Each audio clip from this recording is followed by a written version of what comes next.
Ang hirap makisalo sa lamesa nyo. Pagtalikod ko, ako laman ang plato nyo. Akala ko kasama nyo ko sa mga plano nyo. Lumabas din ang mga tunay na pagkatao nyo. Ang hirap makisalo sa lamesa nyo. Pagtalikod ko, ako laman ang plato nyo. Akala ko kasama nyo ko sa mga plano nyo. Lumabas din ang mga tunay na pagkatao nyo. Kamusta mga kaibigan kong tinuring at tinrato? Pangit ba yung ulam na hinain ko sa plato? Paano nyo ko tinatrato pag hindi nyo ko kasama? Paano nyo ko kinukwento sa iba't ibang barkada? Kala ko mga tunay kayo, yun ang aking akala. Madalas kasama nyo ko pero di ako naghinala na magiging pulutan ako ng aking kakampi. Sa kabila ng pakikisama ko, yun pa ang gante.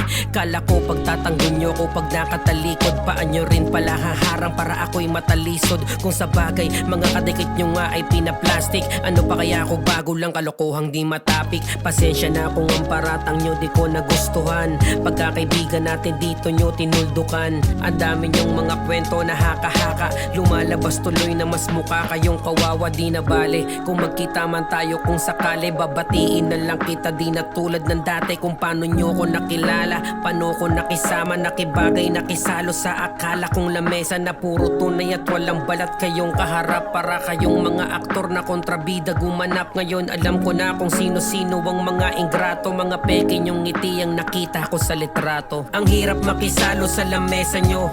Pagtalikod ko, ako laman ang plato nyo. Akala ko kasama nyo ko sa mga plano nyo. Lumabas din ang mga tunay na pagkatao nyo. Ang hirap makisalo sa lamesa nyo. Pagtalikod ko, ako laman ang plato nyo. Akala ko kasama nyo ko sa mga plano nyo. Lumabas din ang mga tunay na pagkatao nyo.